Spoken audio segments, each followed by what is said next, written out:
अस्सलाम वालेकुम दोस्तों, आज हम जावा बिल्कुल बेसिक से पढ़ने वाले हैं। तो आप देखेंगे कि इसमें आपके जितने कन्फ्यूज़न है वो इंशाल्लाह दूर हो जाएंगे।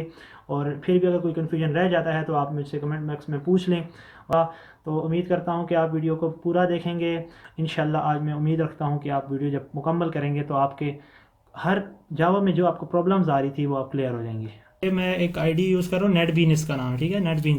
आपके पास जो भी हो उससे कोई इशू नहीं है, हमारा बस काम है प्रोग्राम चलाना। तो इसमें हम पहले जाते हैं प्रोजेक्ट, न्यू प्रोजेक्ट बनाते हैं, सिर्फ बिल्कुल स्टार्ट से न्यू प्रोजेक्ट बनाया। इसमें वो हमसे मांग रहा है कौन सी एप्लीकेशन, जावा एफएक्स, जावा बहुत सारी इसमें है, हमने कौन सी बनानी है, जावा एप्लीकेशन बनानी है। नेक्स्ट कर देंगे इसका। फिर इस एप्लीकेशन का आपको प्रोजेक्ट का कोई नाम रख देते हैं, इसका रखते हैं जी इनपुट आउटपुट, ठीक है। इनपुट आउटपुट इसने नीचे लोकेशन दी हुई, लोकेशन आप अपनी मर्ज़ी की भी रख सकते हैं। हम इसको करते हैं फिनिश।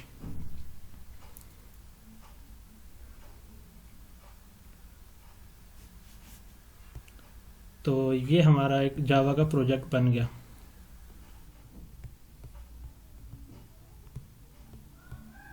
तो उसका मेन क्लास का एरर नहीं आना चाहिए था। वो आना चाहिए था ना। अगर वो आ रहा है ना तो मैं उसका बताता हूँ किस तरह ठीक करना है। आपने इधर से आपने जाना है न्यू, न्यू में जाके ना जावा मेन क्लास बनानी है। मेन क्लास को कोई नाम रख देना है आपने, जिस तरह हम लोग सर ने हेलो कोई भी प्रोग्राम रखने उसका मैंने हेलो वर्ल्ड या इनपुट आउटपुट रख दिया था इसका। आप तो कोई नाम रख दें, उसके बाद फिनिश कर दें। तो ये आ गया हमारे पास मेन क्लास। इसमें आप शुरू में जिस तरह इसमें पैकेज का नेम आया था, पैकेज भी हम डिस्कस करेंगे। पैकेज का मतलब ये होता है कि उस एक पैकेज में कम्बिनेशन ऑफ क्लासेस होती हैं, मुख्तलिफ क्लासेस आ सकती हैं। जैसे यहाँ पर सिर्फ एक इनपुट आउटपुट क्लास है, मैं एक क्लास बनाता हूँ, उसका नाम रखता हूँ क्लास डिस्प्ले, ठीक है। तो ये जो डिस्प्ले क्लास है ये भी उस इनपुट आउटपुट पैकेज में चली जाएगी, ठीक है। ख़त्म करें इसको। तो अभी मैं कह रहा था सिर्फ सिंपल सी इन और सी आउट आप लोग कह रहे थे वो। तो इससे सबसे पहले हमारे पास एक जावा डॉट लैंग क्लास होती है, वो बिल्ट इन होती है पहले से ही, ठीक है। हमें ज़रूरत नहीं पड़ती उसको इंपोर्ट करने की। उसमें उसकी जो एक क्लास, क्वेश्चन है। हाँ पूछे वैसे, एक दफ़ा पूरा ये खत्म कर लेना पैकेज, इसको, अच्छा ठीक। एक दफ़ा पूरा कर लेना फिर क्वेश्चन करते हैं। तो एक हमारे पास देखो जावा में जो भी चीज़ क्लास जिसको हम कहते हैं ना क्लास होगी, उसको हमेशा कैपिटल से शुरू होगा। सिस्टम है ना, सिस्टम एक क्लास है, वो हमेशा कैपिटल से शुरू हो रही है। फिर उसमें कुछ स्टैटिक मेंबर होते हैं। ये डॉट जो है ये उसे कहते हैं स्कोप रेजोल्यूशन, जैसा हमने C++ में पढ़ा था उस तरह ये मेंबर एक्सेस स्पेसिफायर है, ठीक है। इसमें आप देखें इनके इस बहुत सारे मेथड्स आ गए हैं और स्टैटिक मेंबर आ गए हैं। तो इसमें देखिए तीसरे नंबर पे आप देख रहे हैं सी, ये इन आ गया, और तीसरे नंबर पे आउट स्टैटिक मेंबर आ गया। डॉट एक इसका फिर एक मेथड है, स्टैटिक मेथड है, क्या नाम है उसका, प्रिंट एल। एक इसमें प्रिंट होता है और एक प्रिंट एल होता है। प्रिंट क्या करता है कि वो उसी लाइन में रहते हुए, अगर आप दो तीन लाइनें लिख रहे हो ना तो प्रिंट क्या करें, न्यू लाइन में नहीं जाएगा। यहाँ पर एल एन है तो ये न्यू लाइन में चला जाएगा। तो इसके आगे फिर वो आगे पैरेंथेसिस आ गई, फिर पैरेंथेसिस नहीं फिर सर्कल ब्रैकेट आ गई। तो हर चीज़ ना उसमें लिखेंगे हम डबल कोट्स में। अब यहाँ पर मैं किसी को भी लिख लेता हूँ कि माई फर्स्ट प्रोग्राम, ठीक है। तो इसमें एक हमारे पास क्लास है सिस्टम की, ये जावा डॉट लैंग पैकेज में है जो पहले से इंपोर्ट है हमारे पास। फिर उसमें एक हमने मेथड उसका स्टैटिक मेंबर वो किया डॉट आउट, ठीक है। फिर उस डॉट आउट के एक मेथड है ये प्रिंट एलन, उसको हमने कॉल किया। उसमें हमने क्या भेजा, ये माई फर्स्ट प्रोग्राम, इसको हम रन कर लेते हैं।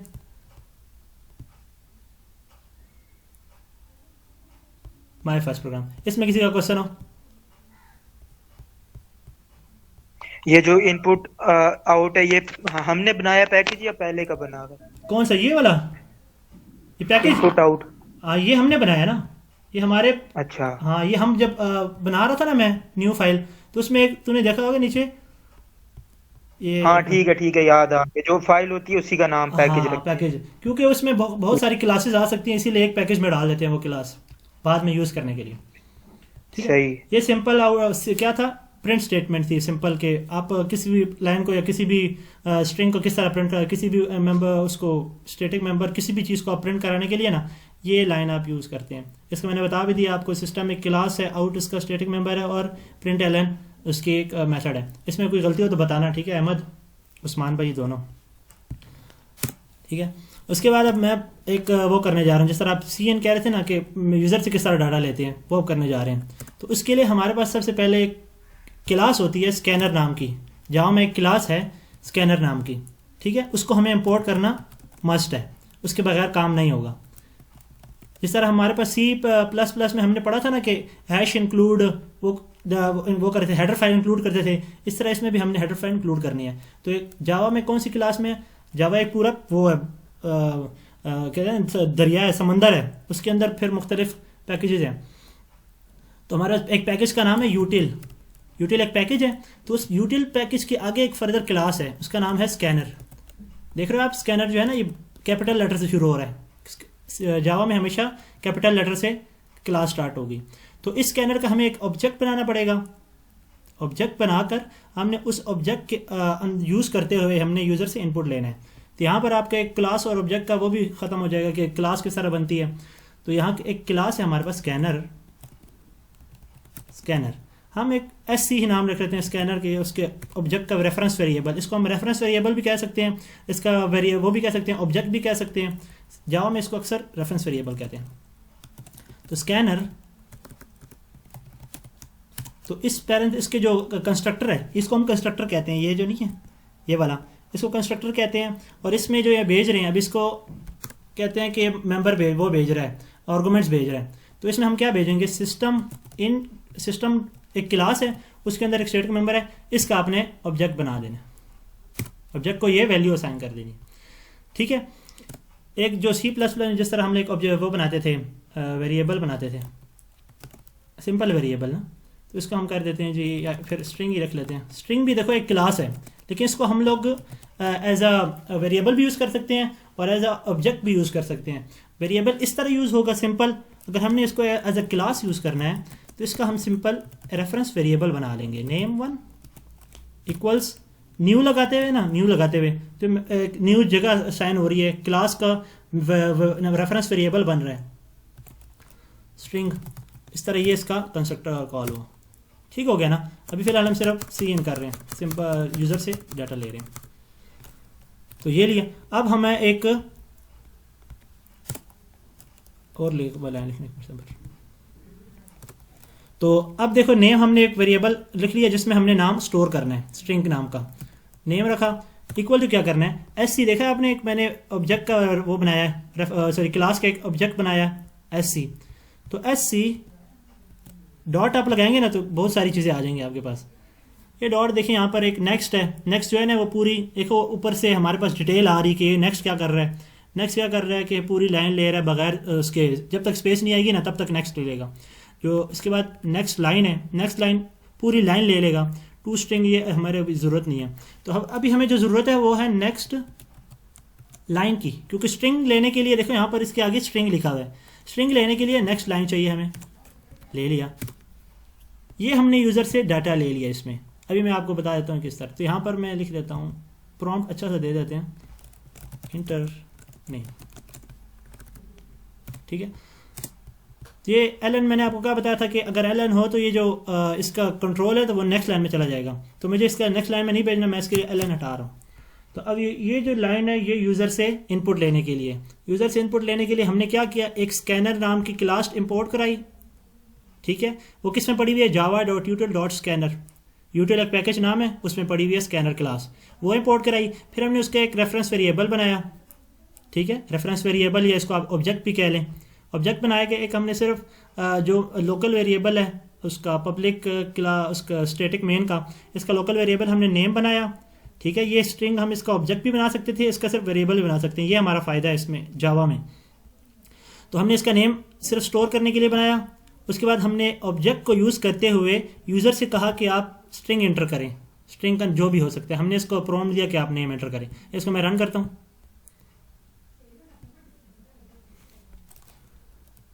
एंटर योर नेम, मैं लिख देता हूँ जी, सक्सेसफुल, ख़त्म बात। ये हमारा था सिंपल सी इन और सी आउट करना। इसमें किसी को मसला हो तो मसला ये है कि ये सिंपल नहीं था, लेकिन गुड वर्क बुरहान भाई, समझ आ गई। बुरहान, इसमें कंस्ट्रक्टर क्या चीज थी? कंस्ट्रक्टर देखना, जो भी हम लोग ऑब्जेक्ट बनाएंगे ना, ये यहाँ पर नेम के आगे न्यू लिखते हैं। न्यू, ये तो मेमोरी एलोकेट हो रही है, ये तो हमने पहले भी न्यू कीवर्ड पढ़ा था। तो इसमें जब हम स्ट्रिंग बना रहे हैं, ये स्ट्रिंग बना, इधर देखिए अभी ये जब हम करली ब्रेसेस लगा रहे हैं ना, तो ये कंस्ट्रक्टर है इसका। अगर इसमें हम कुछ भेजेंगे तो ये आर्गुमेंट कंस्ट्रक्टर है, ना भेजे तो ये सिंपल डिफॉल्ट कंस्ट्रक्टर कॉल होता है। ठीक ठीक ठीक ठीक है। सही है। ये ऊपर स्कैनर के आगे जो आपने बनाया था ऑब्जेक्ट, इसके आगे कंस्ट्रक्टर लिखा हुआ है ना, सिस्टम डॉट इन जो है। हाँ, ये कंस्ट्रक्टर है पूरा, और ये जो इसके अंदर सिस्टम इन है ना, ये वो जा रहे हैं, आर्गुमेंट्स जा रहे हैं। आर्ग्यूमेंट्स आ रहे हैं, जितने मर्जी ले जाओ। हाँ नहीं, कि फिलहाल स्कैनर के लिए एक ही, लेकिन बाकी अगर आपने अपनी क्लास बनाई हो तो उसमें कितनी मर्जी भी हो। अच्छा नहीं, अगर देखो हमारे पास आर्ग्यूमेंट ज्यादा जा रहे हो तो हमें सिस्टम डॉट इन एक ही दफा लिखना है, आपको नहीं ज्यादा नहीं, ये दफा अभी लिखना है फिलहाल तो स्कैनर के लिए ना आप एक ही लिखो, सिंपल करने के लिए। अभी आप उसके अच्छा, ना, ठीक है। अगर आप कोई अपनी क्लास बना रहे हो तो उसके लिए आप ज़्यादा भी भेज सकते हो, आपके उधर कैचर होना चाहिए ना। ठीक। तो अब अगर देखो, अगर आपने थोड़ी सी भी C++ की है ना, तो आपको ये इफ़ कंडीशन लगा, कंडीशंस वगैरह, कंडीशनल ऑपरेटर, जो भी चीज़ें, और उसके बाद रिपीटिशन हो गया, जैसे for loop, while loop, do while loop, ये चीज़ें, और उसके अलावा स्विच वगैरह, ये स्टेटमेंट अगर आपने थोड़ी सी भी किया तो ये आसान लगेगी आपको इसमें, जावा में। तो वो कराएं या फिर आपको आती है, ये बताएं। हेलो। वो तो सेम बुरहान भाई, उसमें कोई सिंटैक्स तो नहीं चेंज होता? अगर सिंटैक्स सिंटेक्स नहीं चेंज होता, सिंटेक्स कोई नहीं चेंज होता, सिंटेक्स वही है। ठीक सिर्फ हो गया। वो रहने दो। सलमान भाई आपको मैं समझा दूंगा। वो रहने दें फिर। और इसके अलावा फिर हमारे पास एक मिनट, मैं इधर टॉपिक देखता हूँ, जो इधर टॉपिक है वो हाज ने दिए हैं, उसमें देख लेते हैं।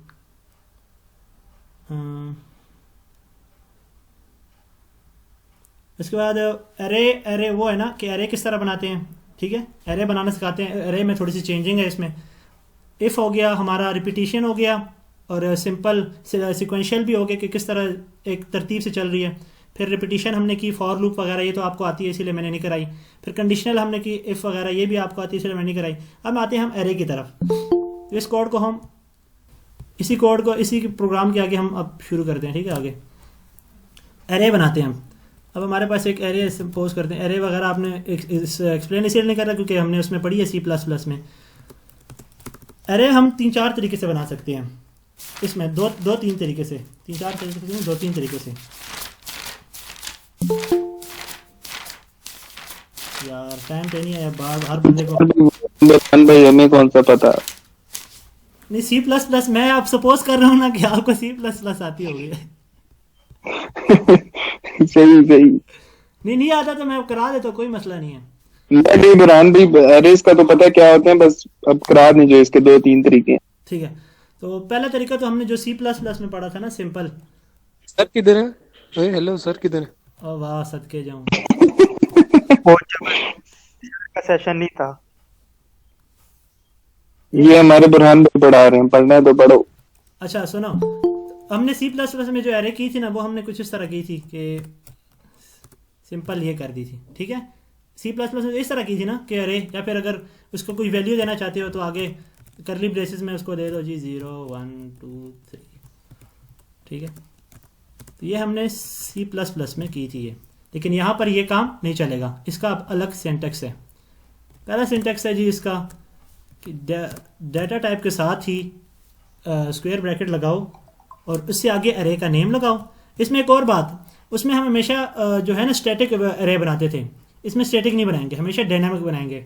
रन टाइम पे जो एरे बनेगी वो बनेगी इसमें। तो यहाँ पर हमेशा रन टाइम में एरे बनेगी, तो इसका हमने नाम रख दिया ARR। रन टाइम पे जब भी जो कोई चीज़ बनती है, मतलब डायनामिक बनती है, हम उसके लिए न्यू कीवर्ड लगाते हैं, तो न्यू कीवर्ड लग गया। अब आगे हमने इसको बताना है रन टाइम पे। देखो डायनामिक तो आपने उधर की थी ना, डायनामिक न्यू के बाद हम क्या लिखते थे, इंट, और स्क्वायर ब्रैकेट में लिखते थे कि भाई कितने की एरे चाहिए, हमें 5 की एरे चाहिए। तो ये हमारे एक तरीका हो गया, फर्स्ट मेथड। एक पहले तो डाटा टाइप लिखी जो रिटर्न टाइप होती है जिसे हम कहते हैं, उसके बाद एक स्क्वायर ब्रैकेट लगानी है, सिंटैक्स तो याद रखना है आपने। उसके बाद एरे का नेम आ गया, फिर उसके बाद जो है ना ये पुराना काम है डायनामिक वाला। न्यू कीवर्ड से हमने, न्यू कीवर्ड की मदद से हमने 5 इंडेक्स की एरे बना ली, 0 से लेकर 4 तक। इसमें भी इंडेक्सिंग 0 से स्टार्ट होगी, ठीक है, इंडेक्सिंग की भी चेंज नहीं होगी क्योंकि ये कंप्यूटर है, कोई वो नहीं है एल्गोरिथम जो हम 1 से स्टार्ट करेंगे, इंडेक्सिंग 0 से स्टार्ट होगी। तो उसके बाद अगर आप इसको एक्सेस करना चाहें कि एरे के इंडेक्सेस को, तो एरे ऑफ 0 इक्वल्स कुछ भी आप इसको वैल्यू दे दें इन टाइप के, तो ये इसमें ले लेगा वैल्यू। ठीक है, इसमें बहुत डिटेल है कि मैं डिटेल में नहीं जाना चाहूँगा, सिर्फ इसमें हम कहते हैं ना दरिया कुएं बंद कर रहे हैं, एरे बस हमें समझ आनी चाहिए। इसमें अगर आपने यूज़र से इनपुट लेना है, फॉर लूप अब इधर हम इसको यूज़ कर लेते हैं, इंट आई इक्वल टू 0 से स्टार्ट होगा एरे की इंडेक्सिंग यार, और आई कब तक चलेगा, 5 तक, 5 से लेस चलेगा ना, 5 तो नहीं इंक्लूड होता, और आई प्लस प्लस। तो इसमें हम यूज़र से, अभी मैंने बताया था आपको, यूज़र से इनपुट लेने के लिए क्या करेंगे, एरे ऑफ 0 पर इक्वल करेंगे कि इन टाइप की है, तो इसीलिए हम इसको क्या यूज़ करेंगे, नेक्स्ट, सॉरी मैंने स्कैनर का ऑब्जेक्ट डिलीट कर दिया ना, scanner SC equals new scanner. जहाँ मसला आ जाए तो मुझे रोक सकते हैं आप। एरे ऑफ आई पे नहीं करेंगे? हैं बता रहा हूँ सॉरी। नेक्स्ट, अब देखो यहाँ उस टाइम तो हमने स्ट्रिंग लेनी थी, इसीलिए हमने नेक्स्ट लाइन किया था। अब यहाँ पर हमारे पास है नेक्स्ट इंट, यहाँ पर नेक्स्ट इंट हो गया, नेक्स्ट फ्लोट भी है, नेक्स्ट डबल भी है यार, नेक्स्ट डबल। ठीक है, ये जो आप जो सी वैल्यू आप लेना चाहिए, जिस टाइप का वेरिएबल हो ना पीछे कैचर, उस टाइप का आप इसमें लिखेंगे। तो अभी हमें पास इंट है तो हम सिर्फ इंट ले लेंगे। तो अगर हम इसको रन कराएं ना, इसको आई थोड़ा कम कर देते हैं ताकि टाइम बचे, 3 कर लेते हैं इसको, और 3 एरे भी इसकी 3 की बना लेते हैं। रन, पहली वैल्यू मांगेगा, 1 मिनट,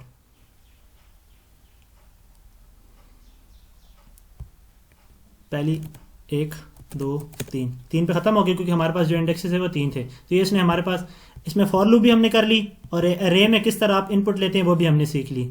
ठीक है, अब आगे आ जाते हैं, एरे हमने समझ लिया। अब एरे का दूसरा तरीका मैंने आपको बताया, तो पहला मेथड था ना एरे का, इसको कमेंट कर लेते हैं। दूसरा तरीका इसका है कि एक इंट नाम की एक एरे बनाएं, जिस तरह हम C++ में कर रहे थे। उसके बाद ARR कर लें, और इसको पहले उसमें ब्रेसेस हमने इंट के पास लगाए थे ना, इधर हम ब्रेसेस इसके पास लगा देते हैं, एरे नेम के पास। इक्वल वही साम लगेगा न्यू, और आगे वही चीज़, सॉरी न्यूज़ लिख दिया मैंने, इंट आगे वही चीज़। दूसरा तरीका ये था, सेकेंड मेथड। ठीक है, वो पहला तरीका था, ये दूसरा तरीका था। ये तो हमने यूज़र से डाटा लेने के लिए किया ना। अगर हम खुद से डाटा इसमें डालना चाहें, एरे बना के खुद से डाटा डालना चाहें इसमें, तो क्या करेंगे, इसी तरह एक इंट, सर्दी है यार इसीलिए डबल क्लिक हो रही है। अरे अब देखो, हमने खुद से डाटा डालना है ना, अगर हम इसको ना बताएं कि कितने की एरे बनानी है, और हम जिसमें जितनी वैल्यू डालेंगे तो ये उतने की एरे बना लेगा। ठीक है, इतना समझदार है ये कंपाइलर, ये इसके इतने एरे बना लेगा। ठीक है, उसके बाद ये तो हो गई एरे हमारी। उसके बाद मैं देखता हूँ और टॉपिक, किसी का कोई सवाल हो तो पूछ सकते हैं। ये तीनों डायनामिक हैं? इसमें होती है डायनामिक, इसमें स्टैटिक होती ही नहीं है।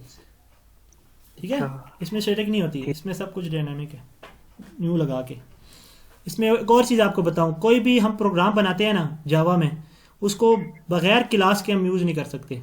जिस तरह उसमें लिखते थे ना कि सिर्फ वॉइड में कोई नाम रख देते हैं उसका फंक्शन का, तो बगैर क्लास के यूज़ हो रहा था ना, वो क्लास के तो यूज़ हो भी रहे थे, वो तो अलग से, बगैर क्लास के यूज़ कर सकते थे ना। इसमें बगैर क्लास के हम कोई फंक्शन यूज़ कर सकते हैं, और जो भी चीज़ यूज़ होगी, मतलब मेन बनेगा या और मेथड बनेंगे, वो सब क्लास के अंदर बनेंगे। ठीक है, प्रोग्राम भी डायनेमिक। अच्छा, ये जो थर्ड मेथड ले रही हो, ये रन टाइम पे बनेगी सब, स्टैटिक वाला हिसाब ही नहीं है इसमें, इसमें रन टाइम पे बनेगी सारी। अहमद भाई अगर गलती हुई तो बता, कुरान जो थर्ड मेथड में न्यू यूज नहीं हुआ, वो भी रन टाइम पे बनेगी। ठीक है, नहीं इसमें न्यू तो यूज नहीं हुआ थर्ड मेथड में यार यूज नहीं हुआ, लेकिन छुपा हुआ है न्यू। ठीक थर्ड है, मेथड है। डायनामिक है ना, डायनामिक है, न्यू इसमें छुपा हुआ है। ठीक है, डायनामिक न्यू तो हम उससे ले कर रहे थे, हमें जगह चाहिए उतनी ना। अब ये तो बता रहा है कि मुझे 5 की जगह चाहिए, न्यू इंट लगाते थे ना, तो हमें बता रहा है कि सही। 5 की जगह, ये खुद बता रहा है कि भाई मैं 5 बंदे आ रहा हूँ और मेरी इतनी जगह बता दो, बस ये उतनी जगह दे देगा इसको ये वाली। ठीक। ठीक है। और अब इसका एक इसके अंदर ना हम क्लास ऑब्जेक्टिव्स देखते हैं, ठीक है, कि क्लासेस और ऑब्जेक्ट क्या होती हैं। ये तो हमने सिंपल ना उसके मेन के अंदर जो काम पहले कर रहे थे वही काम किया है। अब हम देखेंगे कि ऑब्जेक्ट ओरिएंटेड क्या होता है। ठीक है। ऑब्जेक्ट ओरिएंटेड के लिए हम मेन में कुछ, अब देखो मेन में ना हमारे पास एक्सेस स्पेसिफायर होते हैं 3 किस्म के, 4 किस्म के सॉरी। एक होता है डिफ़ॉल्ट, एक होता है प्राइवेट, एक होता है पब्लिक। ठीक है। प्राइवेट, पब्लिक और जो प्रोटेक्टेड है ये तो आपने पहले पढ़े हुए हैं। ठीक है। ये हमने C++ में पढ़ के आए हैं। इसमें इसका मकसद ये होता है कि भाई या तो आपके पास जो वेरिएबल है या मेथड है वो प्राइवेट होगा, ठीक है, या वो पब्लिक होगा या वो प्रोटेक्टेड होगा। लेकिन इसमें चौथा कैटेगरी भी होती है, उसमें हम जब बगैर किसी प्राइवेट की लिख के छोड़ देते थे उसका मतलब होता था प्राइवेट, मतलब या कोई भी चीज़ ना लिखो स्पेसिफायर तो उसका मतलब होता है प्राइवेट बाय डिफ़ॉल्ट। तो यहाँ पर उसका मतलब ही डिफ़ॉल्ट होता है कि छोड़ दिया तो उसका अलग एक कैटेगरी बन गया डिफ़ॉल्ट। ठीक है। जो पब्लिक होता है you can access from outside the class. ठीक है। पब्लिक को हम आउटसाइड द क्लास किसी और क्लास में किसी और मेथड में यूज़ कर सकते हैं, किसी और क्लास में सॉरी। जो प्रोटेक्टेड होता है उसको हम सिर्फ चाइल्ड क्लास में यूज़ कर सकते हैं, और जो प्राइवेट है वो तो क्लास का सिर्फ मखसूस यूज़ हो गया ना, सिर्फ क्लास के लिए हो गया वो। और जो डिफ़ॉल्ट है it can be accessible only for the class of some packages. Same package की जो क्लास है ना उसी में यूज़ हो सकती हैं। अब ये सेम के पैकेज की क्लास है ना इसमें यूज़ हो सकती है, लेकिन जो पब्लिक है वो किसी और पैकेज में भी यूज़ हो सकता है। ये बाद में आगे चीज़ पढ़ेंगे। तो अभी हम कुछ भी सिर्फ नेम ले लेते हैं और रेज नंबर ले लेते हैं ऑब्जेक्ट ओरिएंटेड बनाने के लिए। तो प्राइवेट मैंने आपको बताया ना कोई स्पेसिफायर नहीं होगा तो डिफ़ॉल्ट होगा। अब यहाँ पर हम प्राइवेट लिख रहे हैं, प्राइवेट हम प्राइवेट इंट, पहले प्राइवेट स्ट्रिंग नेम ले लेते हैं। ठीक है। एक वेरिएबल बनाया, फिर एक लेते हैं private int int raise number. ठीक है। ये 2 वेरिएबल बन गए। ये कौन से वेरिएबल हैं? ये इंस्टेंस मेंबर हैं। ठीक है। इसके ये ऑब्जेक्ट के उसके मेंबर क्लास के मेंबर हैं, इंस्टेंस मेंबर इसे कहते हैं, इंस्टेंस मेंबर। तो अब इसके हम मेथड बनाने जा रहे हैं। मेथड बनाने के लिए हमने कहा था आपको एक्सेस स्पेसिफायर होना मस्ट है। तो अब हम इसके लिखते हैं पब्लिक। पब्लिक इसका नाम, एक का नाम रख देते हैं set name, sorry string type, इसकी वॉइड टाइप रखते हैं क्योंकि सेट कर रहे हैं तो सेट नेम। इसमें अगर आप मेन से भेजना चाहें तो हम इसमें एक वेरिएबल रख लेते हैं सेट एन। इसमें हम सिर्फ जो नेम है इसको इक्वल कर देते हैं जी एन के। ये सेट नेम हो गया। यूज़र से इनपुट इसलिए नहीं ले रहे, वो लंबा खाता है, आपको सिखा तो दिया है। Public void set raise number, set raise. इसमें भी इंट आर लिख देते हैं, रेज नंबर इक्वल्स आर। ये हमने 2 मेथड बनाए। कॉपी,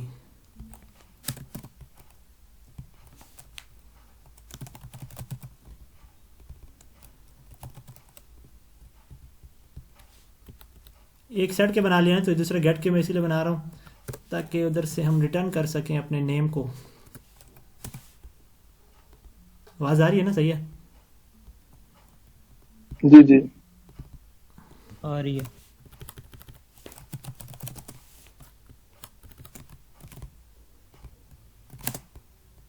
सॉरी यार, ये रिटर्न देखो जब आप इसमें उसमें तो ये होता था कि आप रिटर्न जब कोई इफ़ वगैरह लगाते थे तो अगर वैल्यू रिटर्निंग फंक्शन है ना उसमें इफ़ के अंदर आप रिटर्न करते थे तो बाहर आप रिटर्न ना भी करें तो कोई मसला नहीं है। इधर मैं तुम्हें एक और चीज़ बताता हूँ, अगर मैंने इफ़ के बगैर रिटर्न ना लगाया ना तो ये मुझे एरर देगा। If name is equal to ऐसी मैंने सिर्फ आपको चेक कराने के लिए। तो ये देखिए एरर दे रहा है। क्या एरर दे रहा है? इस पर आप जो एरर का पता करना है ना तो उस चीज़ पर रख के आप आल्ट इंटर करें। आल्ट इंटर करेंगे तो आपको एरर बता देगा कि मसला क्या है। इसने मसला क्या दिया? ऐट रिटर्न स्टेटमेंट, लेकिन मेरे इसमें रिटर्न स्टेटमेंट है फिर भी ये मसला दे रहा है। तो इसका मकसद है मसला, अभी देखिए अभी ये मसला हल हो जाएगा। रिटर्न 1 कर लें या 0 कर लें, अब इसका मसला हल हो गया। तो ये कहता है कि भाई रिटर्न स्टेटमेंट इफ़ के बगैर भी हमारे पास होनी चाहिए। एक और चीज़ ठीक है हल होगी। अब मैंने इन सबको कमेंट कर लेते हैं, और सॉरी इसको नहीं।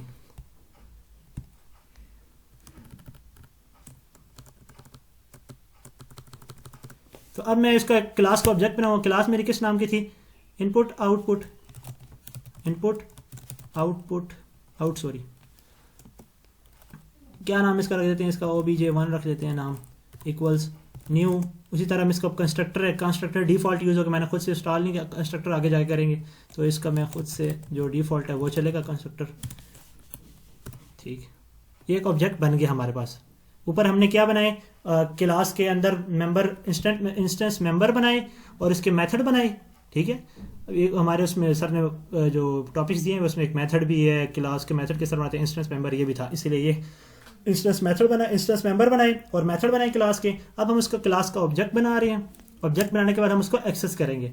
अब मैं उसका object obj1 equal dot set, इसके जो मेथड थे ना नेम, अब सेट नेम में हम इसको, क्योंकि हमने ऊपर एक वेरिएबल भेजा तो इसका वेरिएबल भेज देते हैं। स्ट्रिंग है तो स्ट्रिंग टाइप के भेजते हैं। तो बुरहान एक वेरिएबल हमने भेज दिया, इसमें आर्गुमेंट पास किया। फिर एक ऑब्जेक्ट 1 डॉट सेट, देखो सेट नीचे आ गया रेज नंबर, आई की जगह इसकी जगह आप कुछ भेज भी दो, तो 4011 मैं इंट उधर किया हुआ इसलिए एरर नहीं दे रहा। अब हम इसे गेट करना चाहते हैं, तो यहाँ पर हमारे पास कैचर होने चाहिए, स्ट्रिंग नेम एक और हिंट RG।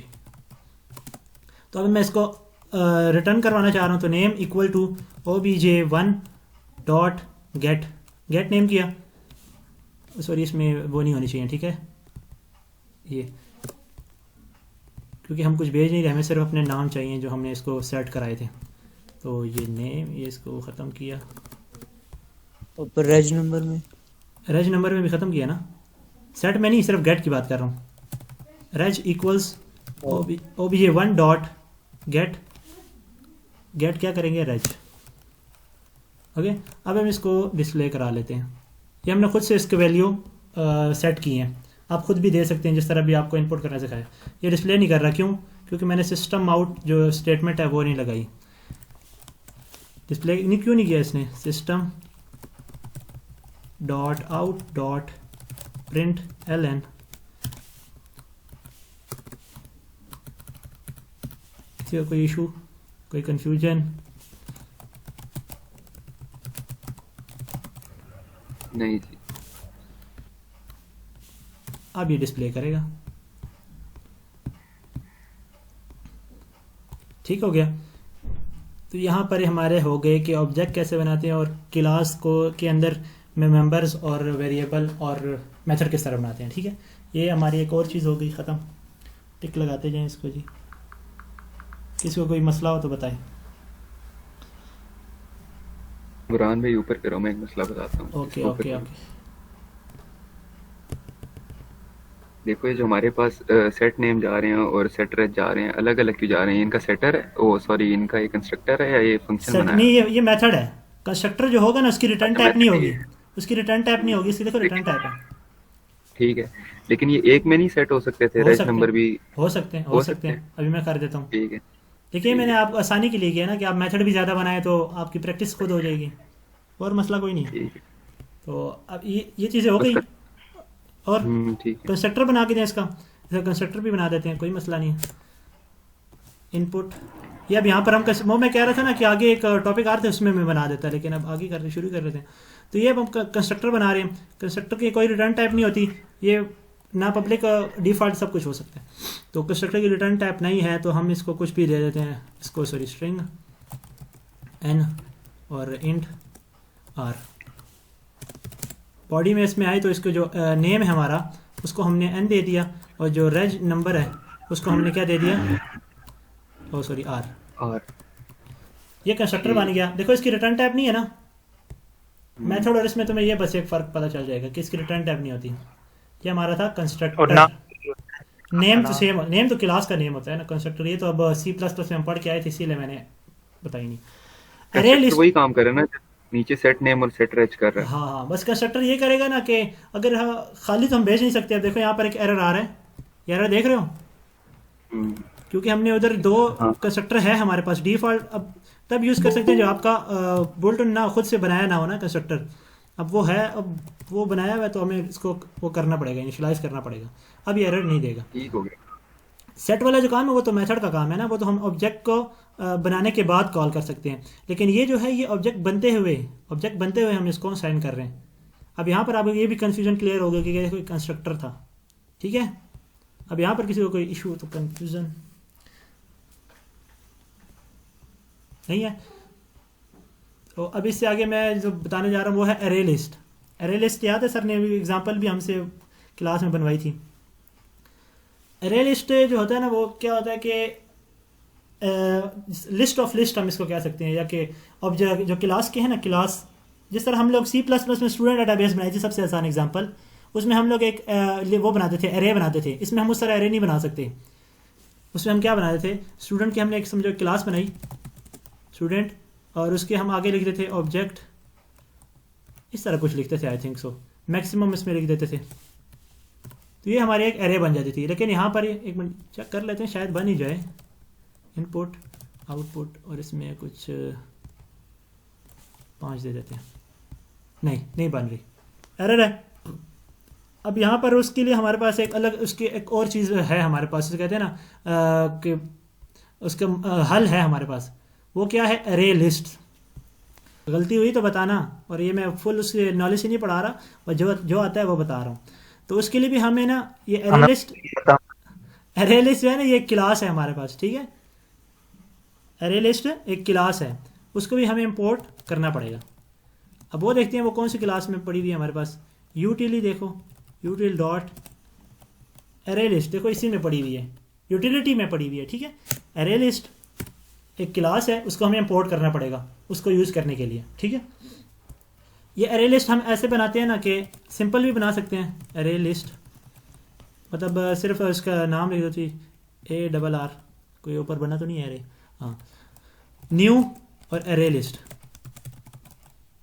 इसका भी वो कंस्ट्रक्टर कॉल हुआ। तो देखो अब ये वो जो एरे लिस्ट बनी है ना, ये आप इसमें एरे जो पहला वेरिएबल है ना, इसमें जब आप ऐड करोगे ना एरे ऑफ एरे डॉट लगाओगे ना, तो उसके मेथड आए हुए हैं ऐड, ये वाला ऐड करो कि इसके जीरो इंडेक्स पे क्या ऐड करो, रोहन। तो अब ये जो एरे है, मैं कुछ और भेजता हूँ, एरे डॉट ऐड 1 पे ऐड करते हैं, 0 पे तो वो ऐड हो गया। अब मैं इसमें करता हूँ 20, ये देखते हैं एरर देता ही नहीं देता। वाह, ये तो एरर नहीं दे रहा। चलो रन करके देखते हैं। सॉरी, डिस्प्ले नहीं कराया ना। इसके आइटम्स को डिस्प्ले कराने के लिए क्या हम करेंगे, फॉर लूप चलाएंगे। फॉर लूप कहाँ तक चलेगा, इंट आई से शुरू करेंगे, आई इक्वल टू 0 होगा, ठीक है, जिस तरह लूप से लगाते हैं। और इसका जो साइज़ होगा वो कहाँ तक होगा, i is less than array ARR dot लिखेंगे ना साइज़, ये साइज़ देख रहे हो। अगर इंट की बनानी हो अरे लिस्ट तो क्या करेंगे, वो भी बताता हूँ, वो आगे आ रहा है, ठीक है। तो ये तो सिंपल है ना, कि सिंपल एरे लिस्ट किस तरह बनाते हैं वो भी बता देता हूँ। तो इसमें I++ कर देते हैं, वही तो मेन टॉपिक है, ये तो सिर्फ उसका जो बताना है कि किस तरह इम्प्लीमेंट करते हैं। तो अब हम इसको डिस्प्ले कराना चाह रहे हैं, एरे डॉट गेट आई। अब इसमें देखें dot get name, get class है, सॉरी, ठीक है, ये आगे पढ़ेंगे हम। लेकिन ये गेट ये बता रहा है कि भाई ये जो आई के ऊपर 0 के ऊपर इंडेक्स था ना, ये 0 इंडेक्स था, उसके ऊपर जो चीज़ पड़ी हुई है वो हम रिटर्न कर दो। ये बताएगा कि 1 के ऊपर जो चीज़ पड़ी है, तो आई कब तक चलेगा, 2 टाइम्स तक, क्योंकि 2 ही हमारे पास 0 और 1 चलेगा। तो अब जो मेन टॉपिक है उसकी तरफ आते हैं, एरे लिस्ट का ही, जो प्रोग्राम भी सर ने दिया था हमें डाइस रोल वाला, या कोई और आया फिर एडमिट, चलो भाई दोबारा आ जाएगा। एरे लिस्ट का बनाते हैं, एरे लिस्ट ऑफ, यार इसको कोड को अगर आप बुरा ना माने तो मैं रिमूव कर देता हूँ।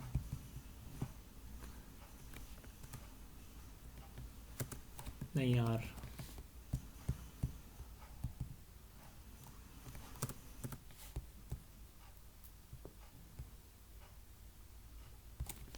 एरर देखते हैं क्या एरर दे रहा है भाई। Non static member can not be reference from an object object 1 का यार, चलो ठीक है, इसको रहने ही दो। अब हमें एक क्लास की एरे लिस्ट बना रहे हैं। अब ये उसका बिलाल का सवाल आया था ना कि अगर हम इंट की बनाना चाहें, स्ट्रिंग की बनाना चाहें, तो वो किस तरह बना सकते हैं, अब वो बताने जा रहा हूँ। एरे लिस्ट, देखो हमने C++ में टेम्पलेट्स पढ़ा था, शायद बहुत कम लड़कों ने पढ़ा हो टेम्पलेट्स। तो वो टेम्पलेट्स हम किस तरह अप्लाई करते थे, इस तरह के 2 कोट्स लगाते थे, 2 कोट्स, उसमें हम बताते थे कि किस टाइप की हमें चाहिए। अब यहाँ पर इन टाइप बना, इसी तरह ARR equals new array list, बताएंगे कि भाई किस टाइप की है, इंट टाइप। एक कंस्ट्रक्टर को भी बताना पड़ेगा ना, ये क्या है को क्या एरर दे रहा है।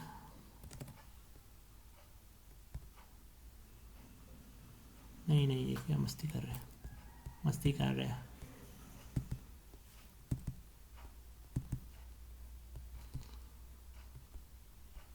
इसमें मैंने बनाई हुई है, इसीलिए मैं इधर से आ गया हूँ देखने।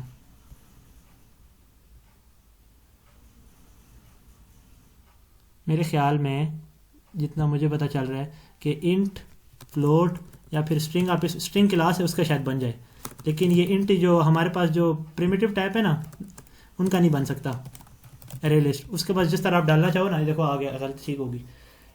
इंट डालो, फ्लोट डालो, डबल डालो, तो मेरा ख्याल बाद में कन्वर्ट करते हैं हम। वो बात में तो कन्वर्ट करना ही पड़ेगा, लेकिन एरे लिस्ट जो है ना, ये आप सिर्फ क्लासेस की बना सकते हो, प्रिमिटिव टाइप की नहीं बना सकते। ये नॉन प्रिमिटिव टाइप है ना, सारी जितनी भी क्लास हो गई, जितनी भी क्लासेस होगी ना, ये नॉन प्रिमिटिव होगी। प्रिमिटिव वो होती हैं जो हमारे पास बुल्ट इन होती हैं, जैसे इंट, फ्लोट वगैरह, इनको हम यूज़ नहीं कर सकते इसमें एरे लिस्ट में। तो अब हम क्या, किस चीज़ की क्या बनाने जा रहे हैं, ऑब्जेक्ट्स उसके क्लास इनपुट आउटपुट के, ठीक है, इनपुट आउट, क्योंकि ये क्लास है तो इसका आराम से बना लेगा। बन गया।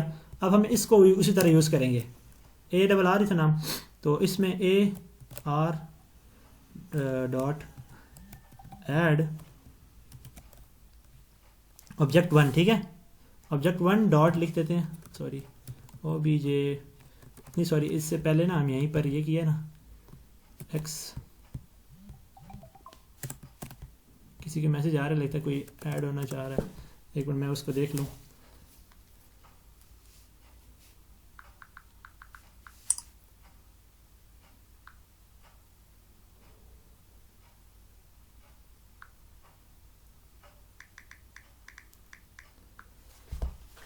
देखो अब ये ऑब्जेक्ट 1 बन गया ना, इसमें डाटा सेट हो गया, तो हम इसको कौन सी इंडेक्स पे डालेंगे, 0 इंडेक्स पे, ठीक है। आप इसको 1 पे डालें, लेकिन 0 पे आप स्टार्ट से डालें तो अच्छा होगा। OBJ1, आप इस तरह और ऑब्जेक्ट भी ले लें ताकि हमारे लिए ना आसानी हो। इसको कर लेते हैं कॉपी, और मैं इसमें से कंस्ट्रक्टर हटा लेता हूँ ना, ताकि हर उसमें मुझे डाटा ना देना पड़े, इजाज़त हो तो। ये इस कंस्ट्रक्टर को हटा लेते हैं, क्योंकि मुझे ना हर उसमें ना डाटा देना पड़ रहा है इसको। ये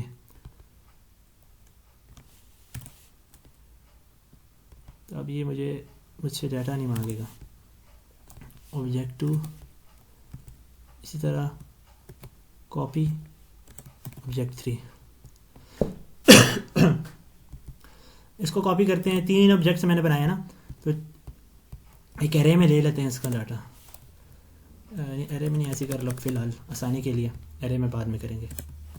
2 3, इसमें हम नाम डाल देते हैं कि जी को बिलाल का नाम डाल देते हैं, और इसका रज नंबर कर देते हैं 3990 3, सॉरी फिर कहेगा कि गलती कर दी है, 3993 भाई। मुझे पता था। ये लिख देते हैं जी सरोश भाई का, स्पेलिंग की गलती हो जाए तो कोई मसला नहीं, ठीक है। इनका जी है 3982 ये सेट हो गए। और जिस तरह ये ऐड कर रहे हैं 0 इंडेक्स पे कॉपी, इसको 1 इंडेक्स पे डाल देंगे जो बिलाल भाई का नाम है, और इसको 2 इंडेक्स पे डाल देंगे। ये था ये ऐड फंक्शन, एरे लिस्ट का ऐड फंक्शन किस तरह यूज़ करते हैं। ये सॉरी मैंने इसका नाम नहीं चेंज किया, ये ऑब्जेक्ट 1 का हमने डाला था पहले, मेरा वाला नाम जो था, ये ऑब्जेक्ट 2 हो जाएगा, ऑब्जेक्ट 2, और ये ऑब्जेक्ट 3 के लिए इंडेक्स चेंज करना 3। हाँ ये भी है 3, नहीं ये वो एरर कुछ और था, वो मैंने नाम नहीं चेंज किया था। हाँ, पहले 0 इंडेक्स पे हमने बुरहान का नाम डाल दिया, 2 इंडेक्स पे यानी 1 इंडेक्स पे हमने बिलाल का नाम डाल दिया, और 2 इंडेक्स पे हमने सरोज भाई का नाम डाल दिया। अब हम इसको डिस्प्ले कराना चाहते हैं। डिस्प्ले के लिए हमने 2 वेरिएबल लेने हैं, नेम और रज नंबर, जो डिस्प्ले कराए हर उसका डाटा। ऑब्जेक्ट का नाम चेंज। बुरहान भाई ऑब्जेक्ट का नाम भी चेंज कर लें ऐड वाली स्टेटमेंट में। ओह यार थैंक यू, इसे गलती थोड़ी बहुत निकालनी है आपने। 2 फॉर इंट, अब आई हमें 0 से स्टार्ट करना है क्योंकि हमारा जो पहला इंडेक्स है वो 0 है, और आई कहाँ तक लेके जाना है, एरे की साइज तक, एरे डॉट साइज, ठीक है।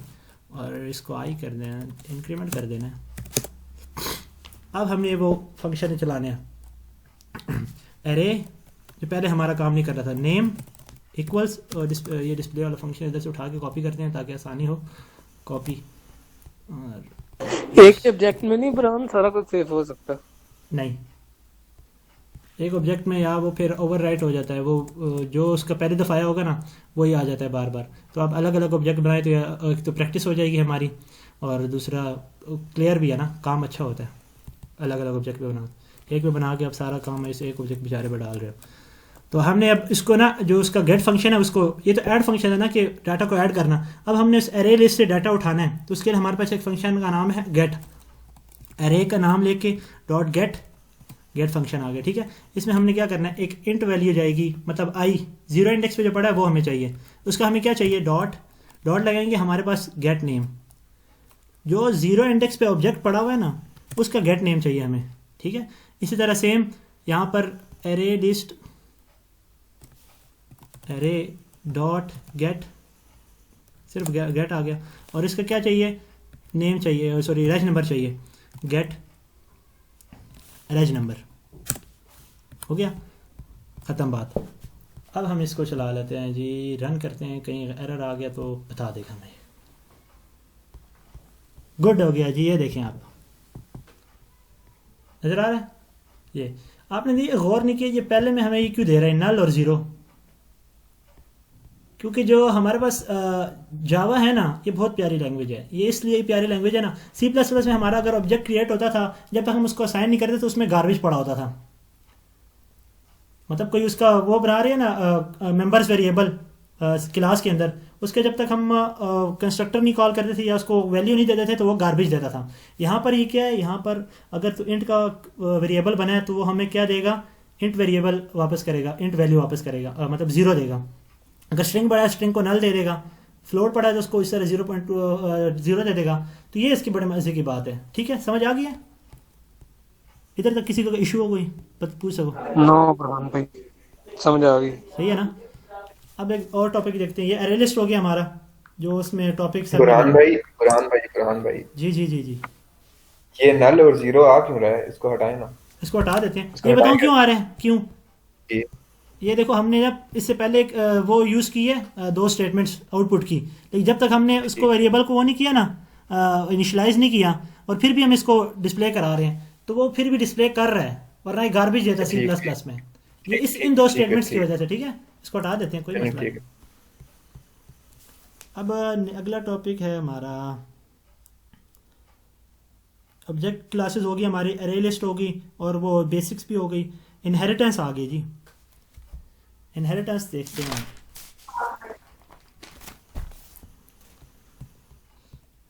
अब इन सब को ख़त्म करते हैं, क्लास वगैरह को। ऐसे एरे लिस्ट और ये एरे टोकन का क्लास से क्या लिंक है? मेरे नेटबिन पे ना वो टोकन का ही मसला दे जाता है किसका? कि टोकन इस टोकन इस टोकनिज्म? टोकन का क्लास से क्या लिंक है? टोकन क्या मतलब, समझ नहीं आ रही, तेरा सवाल नहीं समझ आ रहा मुझे।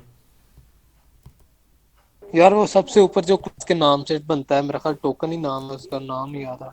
और पैकेज बनता है भाई, ये इसकी बात कर रहे हैं? पैकेज सॉरी, ये वो पैकेज का क्या लिंक है? मेरा पैकेज ही खराब रहता है, हालांकि वो क्लास के नाम पे मैं बनाता हूँ, खुद ही बनता है, वो उस पे एरर दी जाता है। एरर वो तो उसको यूँ करता होगा ना कि जो इम्पोर्ट क्लासेस है ना, कॉपी एक्स करता हूँ अभी, देखिए मैं इसको इससे पहले डाल देता हूँ पैकेज से, तो ये एरर देगा, यही एरर दे रहा है। नहीं, मेरा पैकेज ही सबसे ऊपर होता है, फिर भी एरर देता है। फिर भी एरर देता है। चलो वो फिर मुझे अपना इनबॉक्स कर देना, उसमें देख लेंगे उसकी गलती, ठीक है। चलो मैं बताऊंगा। और अब हम बुरहान, एक क्वेश्चन है, हाँ पूछो। एरे में और एरे लिस्ट में क्या डिफरेंस है मेन? अरे में ना हम सिर्फ एक मिनट, अरे हम प्रिमिटिव टाइप की बना सकते हैं जावा में, जितना मुझे पता है ना, क्योंकि अरे देखो आप दूसरे टाइप की नहीं बना सकते। अभी मैंने कोशिश की थी आपके प्रिमिटिव सामने। मेन, प्रिमिटिव का मतलब है जो प्रिमिटिव मेन। इंट हो गया, फ्लोट हो गया, जो Int उसके हो- बुल टाइम पे है, बुल्ट इन है ना टाइप्स, उसको प्रिमिटिव कहते हैं। समझ आई? ठीक हो। इसमें हम डिफरेंट डिफरेंट टाइप्स रख सकते हैं एक ही एरे हाँ, लिस्ट में। टेम्पलेट्स यूज कर, इसको हम एज ए टेम्पलेट और यूज कर नॉन सकते हैं। प्रिमिटिव कौन सी? Non non primitive primitive. अच्छा। जो क्लासेस हो गई, ठीक है, ये क्लासेस है नॉन प्रिमिटिव ये। और आगे एक आप शायद मतलब कॉन्सेप्ट पढ़े खुद स्ट्रक्चर से। के हिसाब से, कोई हाँ, क्लासेस के स्ट्रक्चर, हिसाब से वो। एक रैपर क्लास, एक इसमें कॉन्सेप्ट है जावा में, वो आप ज़रूर पढ़ेगा, अगर टाइम मिला तो मैं आज ही पढ़ा दूंगा। तो वो बड़ा अच्छा क्या concept नाम है? Wrapper classes, wrapper classes, wrap करता है W जो से। प्रिमिटिव, हाँ डब्ल्यू से, प्रिमिटिव क्लासेस है ना, प्रिमिटिव टाइप, सॉरी, इनको रैप करके ना एक वो बना देता है, नॉन प्रिमिटिव टाइप बना देता है। ये भी पढ़ेंगे इंशाल्लाह अगर भी टाइम मिला तो, ठीक है। ये हो गया। अब हम उसके इनहेरिटेंस देखने जा रहे थे सच्ची हम लोग, ठीक है। इनहेरिटेंस के लिए हम एक और क्लास बनाते हैं। इसके हम सबसे पहले इनहेरिटेंस होती क्या है कि हम एक सुपर क्लास है, सुपर क्लास हम पेरेंट क्लास को कहते हैं जिस तरह, उसकी एक चाइल्ड क्लास बनाए तो ये इनहेरिटेंस हो गई जी, ठीक है। इसमें एक और आपको मैं बात बता दूं, इसमें मल्टीपल इनहेरिटेंस नहीं होती। ये जावा का बड़े मजे का फीचर है, मल्टीपल इनहेरिटेंस नहीं होती। जिस तरह हमारे C++ में आता था ना डायमंड शेप इनहेरिटेंस, मसला आता था ना उसमें, तो वो इसमें नहीं होती। तो इसके लिए हम जब जावा वो करते हैं एक्सटेंड करने, मतलब इनहेरिटेंस करने के लिए, इनहेरिटेंस के लिए हम उसमें क्या लगाते थे, एक्सेस स्पेसिफायर लगाते थे। इसमें हम एक और चीज़ इस्तेमाल कर रहे हैं, तो मैं बता देता हूँ। क्लास,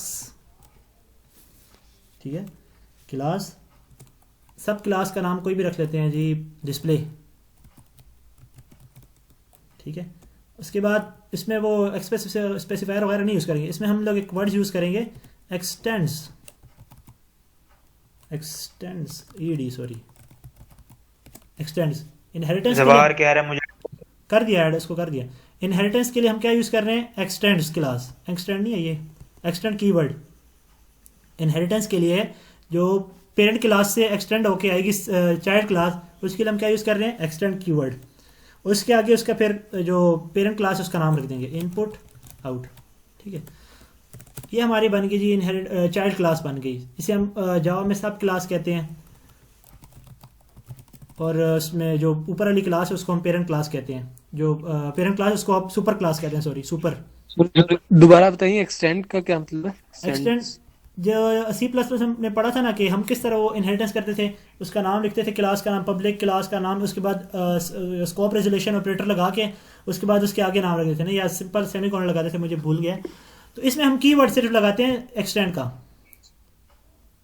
एक्सटेंड का कीवर्ड लगाते हैं, एक्सटेंड का कीवर्ड, जिससे हम क्या करते हैं, उसके पेरेंट क्लास की सारी जो प्रॉपर्टीज है ना उसको एक्सटेंड कर लेते हैं, चाइल्ड क्लास में एक्सटेंड कर लेते हैं। वर्ड है बुरहान, एक्सटेंड। क्लास का नेम कैपिटल में होता है ना, इसमें टी कोई मसला एरर नहीं, क्यों नहीं दे रहा? कोई मसला नहीं, किसने क्या कैपिटल होता है, इससे कोई मसला नहीं, केस है अभी हैं? वो तो मैं खुद, आपने बोला था अभी नहीं मैंने ये नहीं कहा था, कि लाजमी कैपिटल होना वो चाहिए। बिल्ट इन क्लासेस का कह रहा वो था, बिल्ट इन के built-in कहा classes। था। अच्छा, हाँ वो अपनी बिल्ट तो इन के क्लास कहा, में बेशक ये तो हम खुद जो से क्लास मर्जी बना हो। रहे हैं ना। सही है, सही। तो आप कैपिटल रखिए तो अच्छा है, ठीक है। कैपिटल एक कन्वेंशन, अच्छी कन्वेंशन है, ताकि पता चले कि ये क्लास है।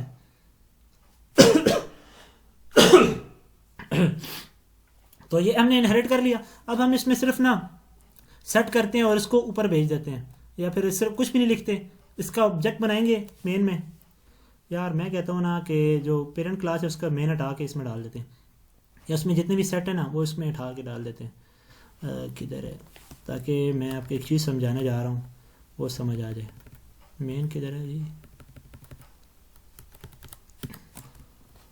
बुरहान भाई, ये जो चाइल्ड क्लास है इसके आगे पब्लिक वगैरह कुछ नहीं लगाएगा? नहीं। लगेगा? नहीं, मर्जी है आपकी, इसको पब्लिक कर सकते हो, लेकिन मैंने कहीं पढ़ा था ना अभी, जहाँ से मैं पढ़ा, उसने कहा था कि एक क्लास में एक फंक्शन उसमें ना प्रोजेक्ट में एक पब्लिक क्लास हो तो आसानी होती है। और वो पब्लिक क्लास आप किसको रखो, आप उसको रखो जो आपकी जिसमें मेन पढ़ा हो, ठीक है। ठीक। अब इसको पब्लिक कर सकते हैं, लेकिन वो मैंने जहाँ तक देखा था ना तो एक पब्लिक क्लास हो वही ठीक है। और ठीक है। इसको अब लेके जाते हैं नीचे।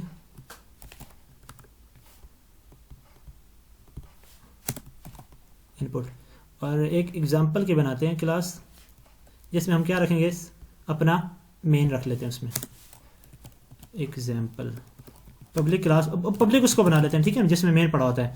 अब इसका एग्जांपल रखते हैं, एग्जांपल, सॉरी इसका या फिर मेन कर लेते हैं, मेन क्लास। अब देखो इसमें हमने सिर्फ अपना क्या डालना है, क्यों ये एरर दे रहा है, इसका हमने क्लास का कीवर्ड नहीं लगाया। क्लास एक और की एरर दे रहा है, क्यों, क्योंकि इसमें में वो नहीं है, मेन इसको उठा के फेंक देते हैं जी। एक और एरर भी देगा कि आपका जो प्रोजेक्ट का नेम है ना, वो हमेशा पब्लिक क्लास का नेम होना चाहिए। प्रोजेक्ट का अभी देखने से मैं ऑल्ट एंटर मारूंगा, क्या कहेगा, rename file to main class dot Java. समझ आइए। अब मैं इसको ये कर रहा हूँ, मेन क्लास का इधर नाम चेंज हो गया, ठीक है, और इधर अब इसका नाम ठीक हो गया, एरर ख़त्म हो गया। तो मेन क्लास में भी मैंने आपको एक चीज़ बतानी थी कि एक्सटेंड, ये मैं इसको एक्सटेंड कर देता हूँ, सॉरी इसको मेन क्लास इसको ऊपर ले आता हूँ। पता नहीं मैं क्या कर रहा हूँ, बस कुछ तो कर लेंगे, कहीं तो पहुँच जाएंगे। कुछ करने की कोशिश कर रहे हैं।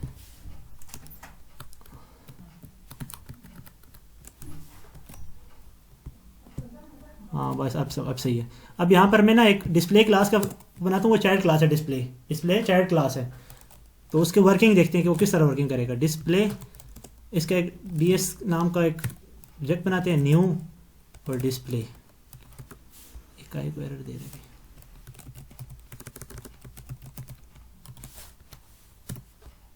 ठीक है, डिस्प्ले का इसका नाम। अब मैं इसी को यूज़ करते हुए ना डॉट, देखिए इसमें ये एरर देख रहे हो, पेरेंट क्लास को एक्सेस कर सकता है, इसके एक्सटेंड करते हैं पेरेंट क्लास की सब प्रॉपर्टीज़ को। गेट नेम जो है ना, ये पेरेंट में पड़ा हुआ है, इनपुट में। गेट रेज नंबर किस में पड़ा है, पेरेंट में। इसको मैं चलाता हूँ, और डिस डॉट गेट, फिर मैंने इसको कुछ असाइन नहीं किया तो ये मुझे खाली नल दे देगा, ठीक है। अगर इसने नल दिया तो समझो हमारा काम ठीक चल रहा है, क्योंकि मैंने जो है ना डिस्प्ले जो क्लास है उसमें मैंने कुछ भी नहीं लिखा हुआ, खाली रखी हुई है। इसमें इसका मतलब ये नहीं है कि खाली है, इसमें बहुत कुछ है। इसमें पेरेंट क्लास की सारी प्रॉपर्टीज़ हैं, इसमें उसने एक्सटेंड किया हुआ है। एक्सटेंड का मकसद ये है ना कि पेरेंट की जितनी भी प्रॉपर्टीज़ हैं वो सारी एक्सटेंड कर लेगी, चाहे वो एक्सटेंड वेब मेंबर्स हों या मेथड्स हों, सबको एक्सटेंड कर लेगा। तब मैं इसको रन करता हूँ ना, अगर इसमें नल और ज़ीरो दे दिया, सॉरी डिस्प्ले नहीं कराया, सॉरी कोई और आया भाई, एक बंदा आया एडमिट कर, ठीक है। अब मैं इसको डिस्प्ले करता हूँ ताकि हमें पता चल जाए कि ये नल आ रहा है नहीं। सिस्टम डॉट आउट डॉट एलन, अगर तो ये नल आया तो इसका मतलब कि हमारा वर्किंग सही कर रही है। वर्किंग किस तरह सही कर रही है कि पेरेंट क्लास की जितनी भी प्रॉपर्टीज़ है ना वो चाइल्ड क्लास ने एक्सटेंड कर ली हैं।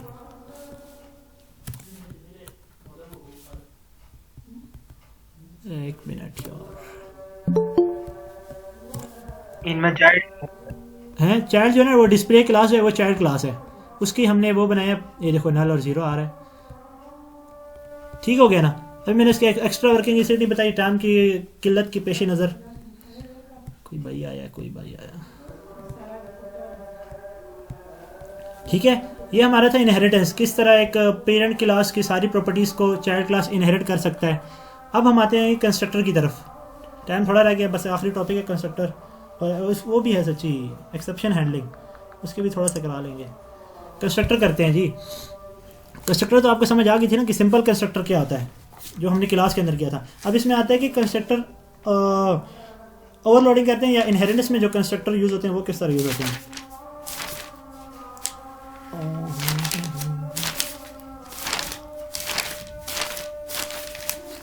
ठीक है, इनहेरिटेंस में हम कंस्ट्रक्टर किस तरह यूज़ करें, जिस तरह हम जावा में यूज़ करते थे ना कि उसका एक अपना कंस्ट्रक्टर होता है, वो फिर उससे पहले अगर पेरेंट क्लास का कंस्ट्रक्टर कॉल करने ना तो हम उसका कंस्ट्रक्टर कॉल करके उसको ऊपर भेज देते थे। ठीक है, इधर भी इसी तरह का कुछ है। Constructor are not inherited by sub class.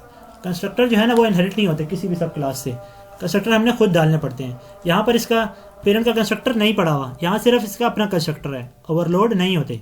Constructor are not overloaded by sub class, तो हमें खुद डालने पड़ेंगे। अब मैं इसको कंस्ट्रक्टर अब यहाँ पर एक बनाता हूँ, डिस्प्ले का अगर मैं बनाता हूँ, इसमें कुछ भेज देता हूँ नेम वगैरह,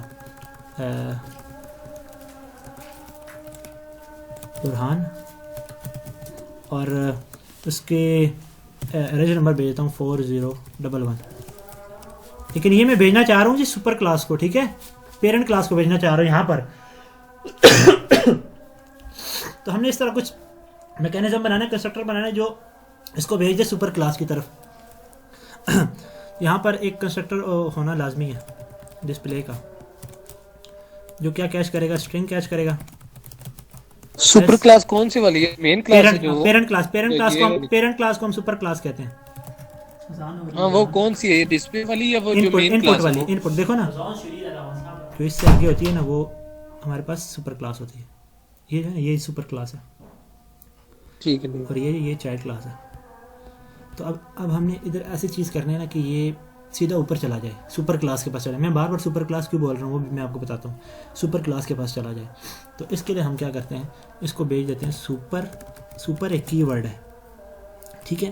सुपर क्या करेगा, और उसमें सुपर क्लास में एक दो वेरिएबल को कैच करने का कंस्ट्रक्टर होना चाहिए। इनपुट आउट स्ट्रिंग एस और इनपुट इंट एन, ठीक है। इसको क्या करेगा, नेम को दे देगा जी इक्वल टू एस और रजिस्टर नंबर को दे देगा एन, ठीक है। अब मैं सुपर में क्या भेज रहा हूँ, सुपर का मतलब होता है कि जो भी डाटा आया है ना इसको सुपर क्लास को भेज दो। सुपर क्लास को हमने क्या भेजना है, एस और एन। ये अब क्या कर रहे हैं जी, ऊपर भेज रहे हैं कंस्ट्रक्टर इन इनहेरिटेंस। ये मैं बहुत आसान करके बता रहा हूँ, इसके और भी यूजेस बहुत हैं सुपर कीवर्ड के, ठीक है। अब मैं इसको रन करता हूँ। देखो बुरहान, मैंने डिस्प्ले का फंक्शन वो बनाया था, ऑब्जेक्ट बनाया था डिस्प्ले का। उसने क्या किया, डिस्प्ले में आया ऑब्जेक्ट, डिस्प्ले के अंदर आया, उसने क्या लेके आया, उधर से 2 पैरामीटर्स लेके आया।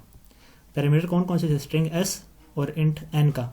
तो दोनों को उसने किसको भेज दिया, सुपर क्लास को, पेरेंट क्लास को भेज दिया उसने, ठीक है। ये आ गया पेरेंट क्लास के पास, यहाँ पर इसने अपने कंस्ट्रक्टर में इसको ये असाइन कर दिया वैल्यू, और यहाँ पर फिर हमने इसको डिस्प्ले करा दिया बस। तो ये था इनहेरिटेंस, कि इनहेरिटेंस किस तरह हम यूज़ करते हैं, उसको कंस्ट्रक्टर को किस तरह ओवरलोड करते हैं, या किस तरह कंस्ट्रक्टर को हम किस तरह काबू करते हैं इनहेरिटेंस में, ठीक है। अब हम देखने जा रहे हैं कि एक्सेप्शन हैंडलिंग क्या होती है, ठीक है। आखिरी टॉपिक है बस, फिर इसको ख़त्म करते हैं, नमाज के भी टाइम हो रहा है।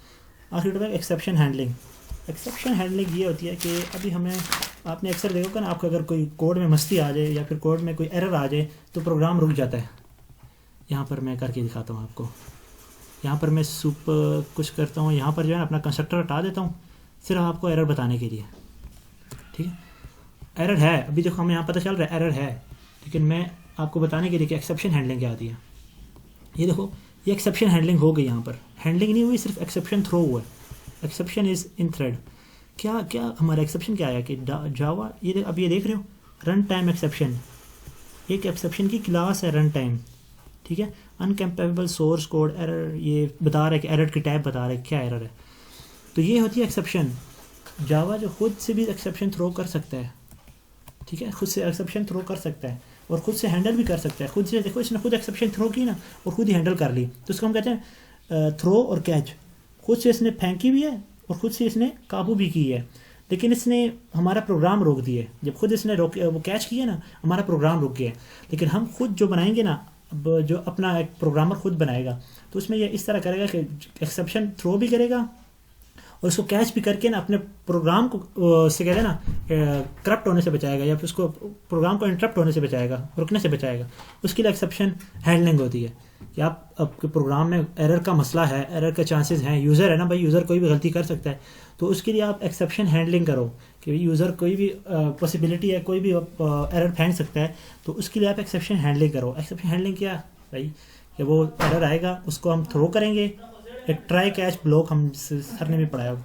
ट्राई कैच ब्लॉक ये होता है कि आपको डर है कि भाई इन लाइन में हमारे पास एक्सेप्शन आ सकती है, तो हम उसको ट्राई में रखते हैं।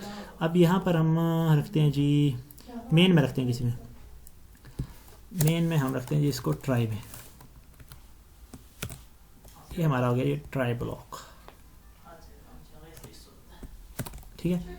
ट्राई ब्लॉक वो होता है जिससे हमें ख़तरा हो कि भाई ट्राई विदाउट कैच, ठीक है। ट्राई में हम वो चीज़ रखते हैं जिससे हमें ख़तरा हो कि भाई इससे एक्सेप्शन आने का ख़तरा मौजूद है। ट्राई में हमें मसला, लेकिन आप ख्याल रखना ट्राई के फ़ौरन बाद कैच भी आना चाहिए। कैच किस लिए कि हम उसको कैच कर रहे हैं कि भाई हमारा जो एरर का टाइप है वो क्या एरर टाइप है, ठीक है। तो अब कैच में आप क्या रखेंगे, यहाँ पर इसमें हमेशा एक आर्गुमेंट भेजते हैं हम। अब आप एक एग्जांपल आपको मैं देता हूँ। ट्राई ब्लॉक में मैं लिखता हूँ कि इंट वाई एक्स और वाई, ठीक है। अब मैं x को इक्वल टू करता हूँ 0 वाई 1 के, ठीक है, और y को इक्वल टू करता हूँ कि 0 के। और मैं कुछ इस तरह स्टेटमेंट लिखता हूँ x डिवाइडेड बाय y।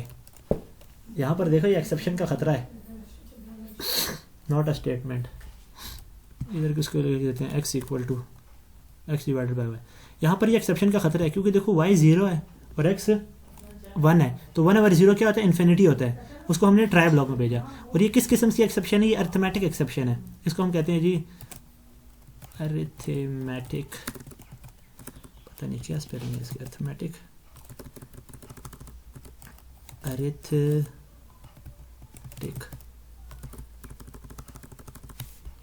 एक मिनट मैं इंपोर्ट करता हूँ थ्रोएबल क्लास को, शायद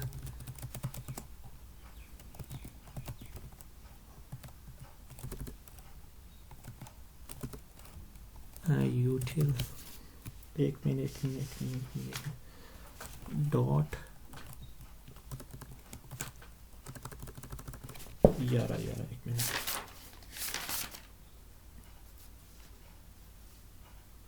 हैंडलिंग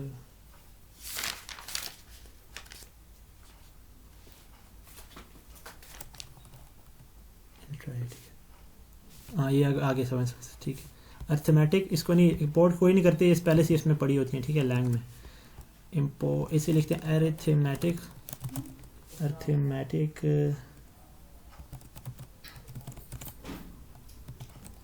एक्सेप्ट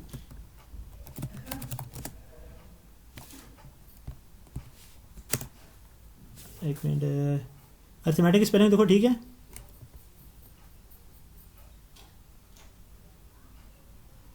अरिथमेटिक स्पेलिंग देखो, ठीक है भाइयों। THE होता है शायद, नहीं ठीक है, वो मैंने आगे उसका ऑब्जेक्ट नहीं बताया था। ये अरिथमेटिक एक्सेप्शन है। अरिथमेटिक है ना ये, कि मैथमेटिकल हमारे पास मसला आ रहा है, डिवीजन हम करेंगे तो हमारे पास इन्फिनिटी आ रहा है। आपको मैं एक्सेप्शन हैंडलिंग का बताना चाह रहा हूँ कि अब हम इसको कैच करना चाह रहे हैं। ट्राई हमने कर लिया ना, ये ट्राई ब्लॉक से इधर से सीधा इधर आ जाएगा कैच में, कि जब हमारे पास एक्सेप्शन आएगी। एक्सेप्शन किस टाइप की आई है कि भाई अरिथमेटिक एक्सेप्शन आई है। हम इसको डिस्प्ले कराते हैं, सिस्टम डॉट, ये वैसे भी कैच हो जाता है उससे, क्या नाम है, और जावा के अपने डिफ़ॉल्ट एक्सेप्शन से, ठीक है। लेकिन वो क्या करता है, वो हमारे टाइप की एक्सेप्शन ना देता, हम डिस्प्ले कराना चाह रहे हैं ना वो डिस्प्ले ना कराता एक्सेप्शन। और इसको बताते हैं किस टाइप की एक्सेप्शन है कि भाई प्लस ई डॉट गेट। ई हमारे पास एक मेंबर वेरिएबल बन गया, सॉरी ऑब्जेक्ट बन गया इसका ना। एक्सेप्शन अरिथमेटिक एक्सेप्शन एक क्लास है। किस तरह पता चला हमारी क्लास है, इसका स्टार्टिंग वेरिएबल जो लेटर है वो कैपिटल है, उसका हमने एक ऑब्जेक्ट बना दिया ई। उस ई के आगे ना हम फर्दर यूज़ कर सकते हैं, ऑब्जेक्ट है ना, ऑब्जेक्ट को फिर हम उसके जो मेथड होते हैं उसके लिए यूज़ कर सकते हैं। तो डॉट मैसेज एक मेथड है, उसमें क्या स्टोर होगा, जो हमने इधर से मैसेज पास किया होगा, थ्रो किया होगा, वो अभी मैं थ्रो बता नहीं रहा, इसमें वो आ जाएगा, ठीक है। तो अभी हम इसको फिलहाल कहते हैं, इसको अभी ख़त्म करो। आप सिर्फ बताओ कि भाई एक्सेप्शन आई है, कौन सी एक्सेप्शन आई है, अरिथमेटिक एक्सेप्शन, अरिथमेटिक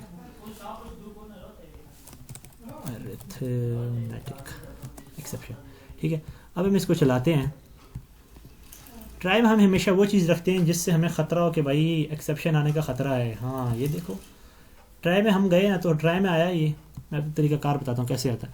ट्राई में आया ये, इसने देखा कि भाई यहाँ पर जो है ना एक्सेप्शन का ख़तरा है, यहाँ पर इसने किसको भेज दिया, कैच में आ गया। कैच से क्या इसने किया भाई, कैच बताया कि भाई अरिथमेटिक एक्सेप्शन आई है आपकी।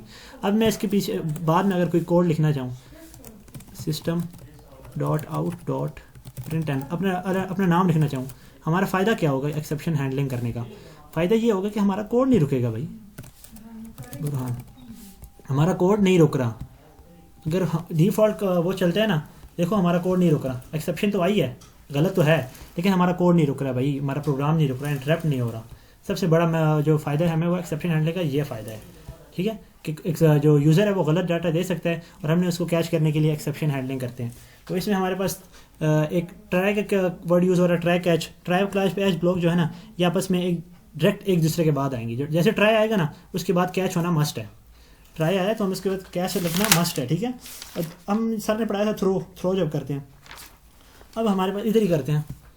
एक मैं छोटा सा कोड लिख देता हूँ ताकि पूरा जो है ना ये चीज़ हो जाए। बाकी ऑब्जेक्ट वगैरह सब कुछ ख़त्म है, तो अब मैं इन सब को ख़त्म करके ना सिर्फ उसके रहेगी हमारी एक्सेप्शन हैंडलिंग के लिए बारे में बात कर रहा हूँ। तो इसमें हम लोग लिखते हैं जी, एक हमारे पास वेरिएबल लिखते हैं इंट बैलेंस, छोटा सा कोड लिख रहा हूँ ताकि बिल्कुल आसानी हो जाए। बैलेंस इक्वल टू लिखते हैं 5000, ठीक है।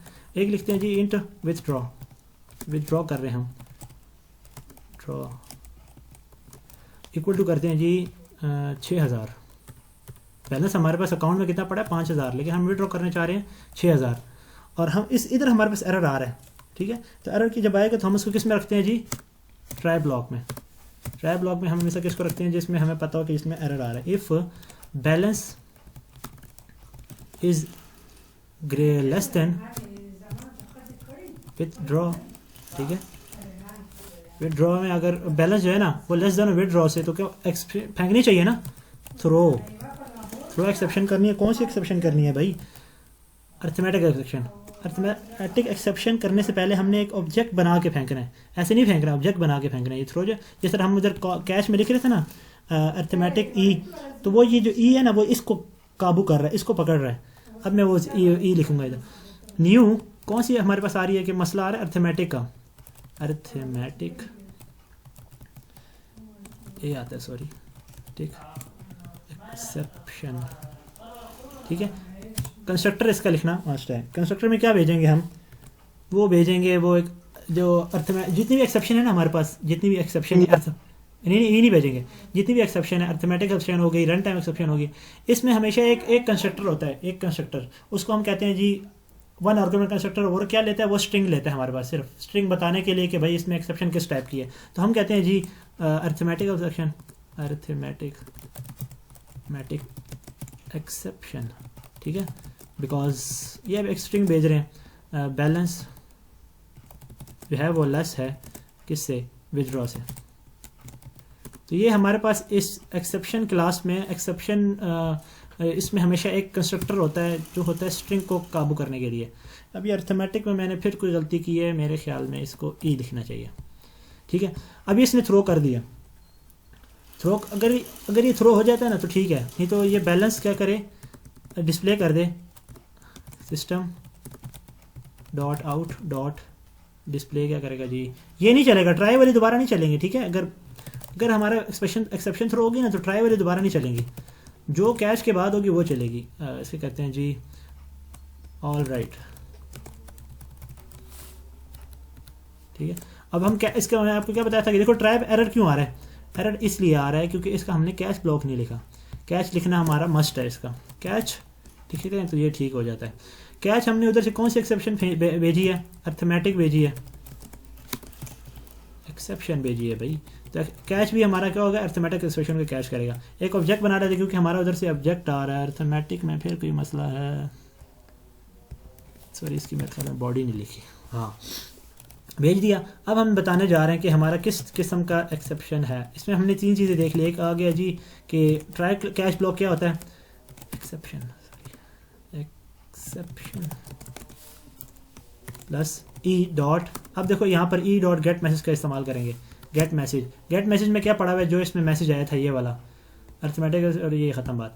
और इसमें कैश ब्लॉक के बाद एक लाइन लिख देते हैं जी कैश सिस्टम डॉट, भाई कोई मौजूद है, मैं अपने आपस में बात कर रहा हूँ, सब मौजूद है। चलो इसमें लिख देता हूँ कि भाई बुरहान, पता चला कि एक्सेप्शन के बाद कोई लाइन चली है। अब ये जो कोड है इसमें हम प्लस लिखने का क्या मकसद है, उससे क्या जाहिर होगा, क्या plus C plus E dot get हाँ, मैसेज, ई जो है ना ये इधर से हमने क्या भेजा है, ऑब्जेक्ट भेजा है, ये देख रहे हो आप, ऑब्जेक्ट भेजा है। ऑब्जेक्ट के अंदर हमने समझ आ गया। सिर्फ प्लस का क्या करेगा, प्लस क्या कर रहा है इधर, ये वाली इसी बात कर रहे हैं, ओह यार, शुरू से मैंने बताया नहीं। हाँ, ये कनकैट है, ये कनकैटिनेशन होती है। एक स्ट्रिंग को और एक वेरिएबल को या किसी भी क्लास के मेंबर को ऐड करने के लिए हमारे पास जावा में सिर्फ हम प्लस लिखते हैं ना, उसमें हम सी प्लस प्लस में हम क्या लिखते थे, ये करते थे सी प्लस प्लस में, याद है? हाँ यार। तो उसकी जगह हम इस जावा में सिर्फ प्लस लिखते हैं। बात ख़त्म। अब मैं इसको ठीक है। रन करता हूँ ना, फिर आपको बताता हूँ कि इस कोड में पूरा क्या मसला है। आ गया exception, arithmetic exception because balance is less than withdraw. और आगे देखो हमारा कोड पूरा चल रहा है। बुरहान मेरा कैश के बाद चल रहा है ना। अगर तो मैं इसको ट्राई ब्लॉक ना लिखता ना, सिंपल ये करता ये, या मैं उसको ख़त्म करने जा रहा हूँ और मैं आखिर में अपना नाम ही लिखता हूँ ताकि पता चले कि भाई ये थ्रो को ख़त्म करते हैं। ठीक है,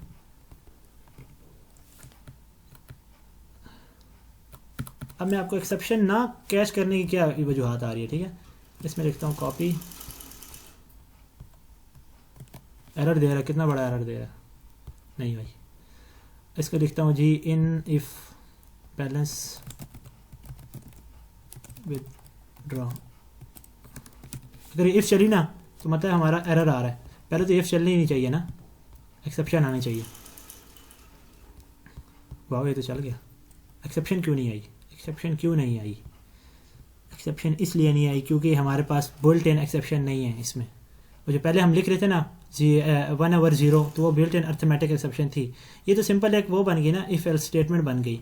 ठीक है, एक्सेप्शन वो होती है जो हमारे पास सी प्लस प्लस में वैसे जावा में पहले से मौजूद हो यार। ठीक है, इसमें हमने 3 चीज़ें सीखी। एक हमने सीखा कि भाई ट्राई कैच ब्लॉक क्या होता है। जिस चीज़ में हमें पता हो कि ख़तरा है कि इस स्टेटमेंट पे एरर आएगा तो उसको हम किस में लिखेंगे, ट्राई ब्लॉक में। ठीक है, और जहाँ से एक्सेप्शन आने का ख़तरा है वो उधर से थ्रो होगी या कहीं और से थ्रो होगी, तो इसके लिए हमारे पास एक कैच है। ठीक है, ट्राई के बाद लास्ट में कैच होना मस्ट है। अब यहाँ से मैं कैच हटाता हूँ तो ये एरर दे रहा है। ट्राई देखो एरर क्या दे रहा है, एरर कह रहा है कि भाई ट्राई विदाउट कैच या फाइनली भी एक कीवर्ड होता है, कैच की तरह ही होता है, और रिसोर्स डिक्लेरेशन, तो ये एरर देगा। तो इसमें फिर हमने एक और चीज़ देखी, थ्रो, कि जो हमें एक्सेप्शन है वो हम थ्रो कर सकते हैं कि भाई ये बता सकते हैं कि ये एक्सेप्शन आई है, और यहाँ पर जब हमने ये कंडीशन लगाई इससे हमें पता चला ये एक्सेप्शन आई है और इसको जाके हैंडल करो। इस एक्सेप्शन हैंडल से हमें ये फ़ायदा हुआ कि हमारा जो कोड है, हमारा बाकी जो कोड है, रिमेनिंग कोड, वो रुकता नहीं है।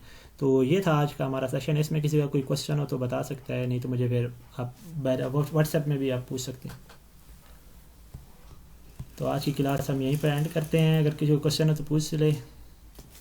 अब लास्ट क्वेश्चन के सर किधर के? यार सर थे ही नहीं, बताऊँ क्या, ये मैंने खुद से एक सेशन रखा है। वो मैंने अक्सर लड़कों से सुना ना कि वो जावा आती नहीं है, तो मैंने फिर सेशन रख दिया। मैंने कहा यार ये गिला ही वो खत्म तेरा है सर। मैसेज था एसीपी की जो हाँ बता। और अगर आपको ये वीडियो अच्छी लगे तो आप अच्छा रिस्पॉन्स दें ताकि मैं इस तरह की और वीडियो आपके लिए लाता रहूँ। शुक्रिया।